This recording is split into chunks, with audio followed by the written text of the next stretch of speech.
A warning before you listen. What you are about to hear is not meant for children, nor for the faint of heart. This is an unfiltered retelling of ancient myths, told as they were born, raw, violent, unsoftened. Expect scenes of brutality, curses that linger, betrayals that reshape fate, and a hunger for power that shows no mercy. These myths were never meant to lull children to sleep. They were forged in blood, shadow, and fire. So ask yourself, are you ready to hear them as they were first told? Sources and references can be found in the episode description. Chapter 8. From the Titans. Epic. Origins of Power and Makers of Tyranny. The cry of the newborn when a king smiles too much. It was a morning that didn't look like morning at all. No dawn, no light, just a sky dusted with ash, as if even the sun was too afraid to be born. Silence clung to the walls, a heavy, infected silence.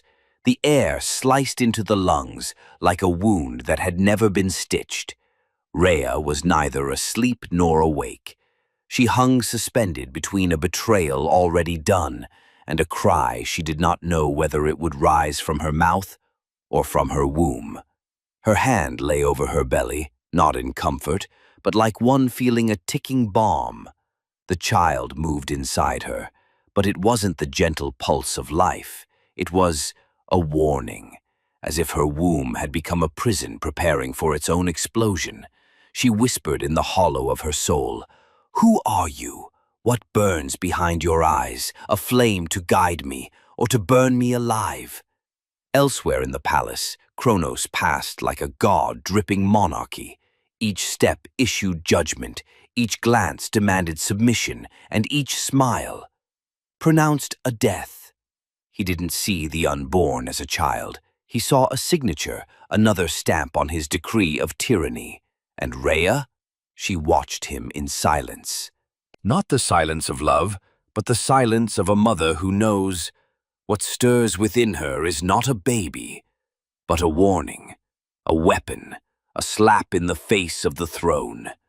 When the time came, there were no midwives, no candles, no chants or sacred songs, only a womb tearing open and the sound of breath rising from the core of the world, as if the earth itself was in labor. Her body arched, her skin ignited, and then came the scream. It wasn't a woman's cry. It was a rupture in the cosmos, the splitting of a planet, the burst of a vein, death disguised as birth. The girl was born. But Rhea didn't know if she had given life to her or cast her out from hell. She came into the world not as an infant, but as an ember. No innocent cry, just a growl of rage. Rhea held her close and stared into her eyes. There it was, fire, lightning, curses blinking from behind two tiny pupils. She whispered, "Hestia, that is your name, because in your eyes burns a coal bright enough to light what this palace has extinguished." The child latched to her breast. The milk flowed, but it felt like blood. She wasn't nourishing her.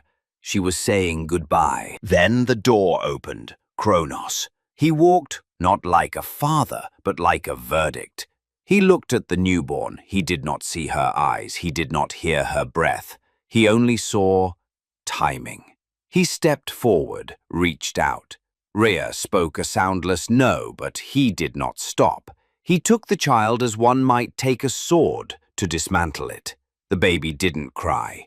There was no point. Time had chosen its butcher, and the cradle was already swallowed.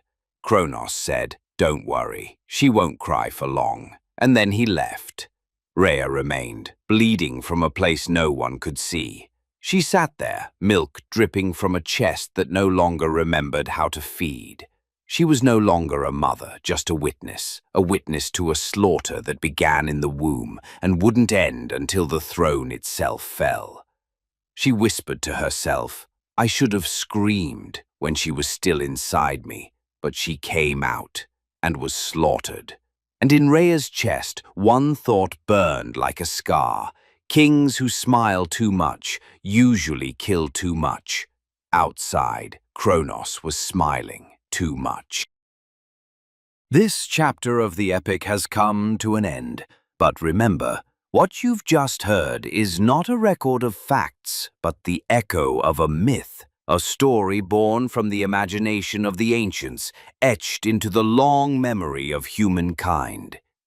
If this tale stirred something in you, if it opened a door to reflection or wonder, don't forget to support the channel and share the journey with those you love. And in the comments, tell us which moment in this chapter struck you the most and why.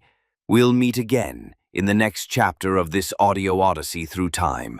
Until then, farewell.